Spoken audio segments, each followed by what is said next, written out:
process of the job. I will be discovering my case under the following headings. I will introduce my topic, what exactly is medication-related osteonecrosis of the jaw.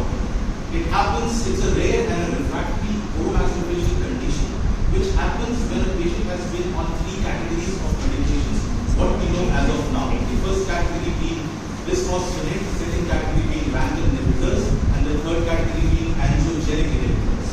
Now, during the course of my 1.5 year of management, I have learned certain lessons which I will be sharing with you all. And I would like to throw on one question to all of us after this presentation, whether it is preventable, whether it is treatable, or whether it is manageable. Now, the chief complaint of the patient was that it was a patient who was a case of an acute myeloid leukemia M5 with an intermediate risk category, and on persistent bleeding gums was a presenting complaint that the patient was referred to us from the Department of Rheumatology. On eliciting out the past medical history, we saw that the patient had undergone a high-dose decitabine injection and an induction and consolidation dose of injection cytarabine and dolomorphine. Now, these two injections are not the classical launch classification, but however, the patient was also put on steroids on long-term use, and the patient also developed left atrial fibrosis. And as you can see, in the last 1 year, the patient developed a sudden nose deformity. Now, there were certain red flags that were coming in. The red flags were the high-dose injections of these category of drugs. So, what was the radiographic findings? We found that there was a paramolar. There was an impacted molar in the 2-8 region, a paramolar in the second quadrant, a gross lead area is 3.6 and an impacted 3.8.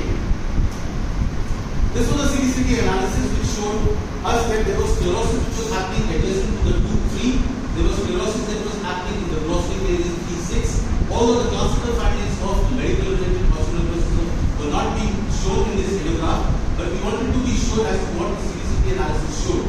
So I want to focus your attention on 2-3 and on 3.6. What was the clinical presentation? You were seeing that there were fibrillate gingiva out in all the quadrants. Then there was sclerotic sequestrum that was found in the second quadrant.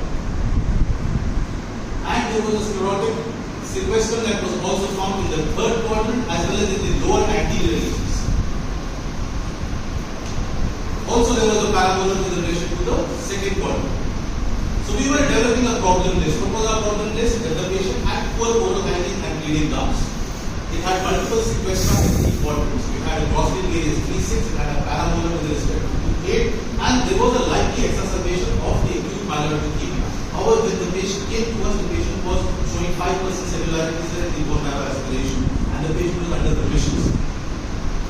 So we formulated a treatment plan in which we decided that in the maxilla we will take the conservative approach and in the mandible we will take the surgical approach. And any teeth that was showing signs of mobility in the aggressive debridement while we were undergoing surgical debridement, we would be extracting those teeth, followed by prosthetic rehabilitation. So in the maxilla conservative sequestration we was carried out. Just this sequestration was pinched and removed, and this was the clinical presentation. On the right of the screen is the third day post-op. This was time when the second wave of COVID was on, so we wanted to rule out tumor mycosis. So we also sent the sample for KOH bound study, which was found negative for any fungal life.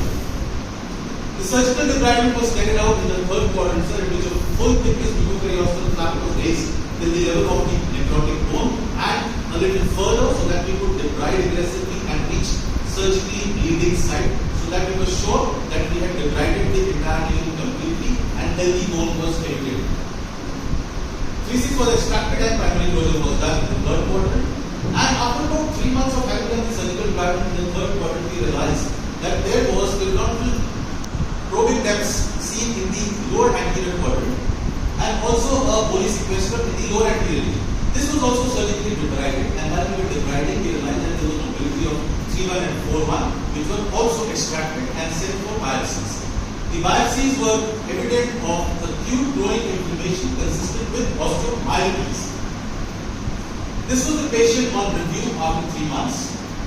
And at 3 months, we saw that there was persistent inflammation in the first and the second quadrant. In both these quadrants, we had been conservative in the maxilla. So this was the sign of the persistent elevation in the inflammation in the first and the second quadrant. So we decided that we have to use an adjuvant therapy of photobiomodulation. So we did photobiomodulation in the conservative side. Now this is the patient as we know now. The conservative sites are showing excellent healing in the first and the second quadrant, and the surgical sites are healed very well. If you remember the first photograph from the file at Chandigarh, this is where we are now. This is the patient. The patient has been rehabilitated and the patient has been kept on periodic supportive periodontal therapy and has been educated about oral hygiene practices at home. Now to come to the discussion. To diagnose bronch, we have to have three diagnostic criteria. Namely, there has to be a history of medication. The patient has to tell us that patient is a patient of any carcinoma and has been put on either this hospital, or the patient is a patient of osteopenia or osteoporosis for which the patient has been put on some bone strengthening medication like bisphosphonates, or history of ankle inhibitors, or history of anti-angiogenic medication as a history of our patient. Then there should be no history of any radiotherapy or metastasis to the jaw, because both of these will take us to the diagnosis of osteoradionecrosis. Third, it should have an exposed bone or fistula, which should be not healed for the last 8 weeks. These are the three QRs which a patient has to fulfill to be diagnosed as a case of osteonecrosis. How do we stage? The Association of American Neuromaxillary Surgeons of America have carried out staging of bronch into 5 categories, sorry. The first category is the patient gives a history, but there are no symptoms.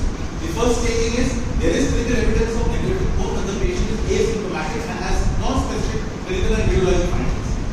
The first stage is there is necrotic bone which is proven to the bone, but the patient is asymptomatic and has no infection. The second stage is there is infection with stage 1, and the third stage is it has complications where the lesion has invaded the inferior border of the mandible or the sinus slope. The management is also done in 3. There is no treatment algorithm as we know. In the present position paper by DOMS in 2022, there is no definite algorithm, but it can be conservative, surgical and adjuvant, and we have used of all 3 modalities in our case. These are the treatment algorithms for various stages as you can see. Now the most important thing is antibiotics and painkillers, because the patient of bronch loses his or her quality of life. We have to make sure that we ensure good quality of life by alleviating the pain and ensuring that the patient doesn't have any infection. So as the stage decreases from 1 to 3, you will see that the painkillers and debridement and infection control, they take precedence. In our case, we have been aggressive in the surgical debridement in the mandibular and conservative in the maxillary segment, and also use adjuvant therapy of lasers. To conclude, medication-related osteonecrosis of the jaw is preventable at most, and if diagnosed early, it can be treated as well depending on what stage of the bronchitis. It is a multidisciplinary approach which primarily is being taken up by the oral and maxillofacial surgeons, but we as periodontists can also do, because there is nothing that the oral surgeon can do which the periodontists can't do. And there are various modalities available like the conservative modality, surgical modality and adjuvant options. These are my references.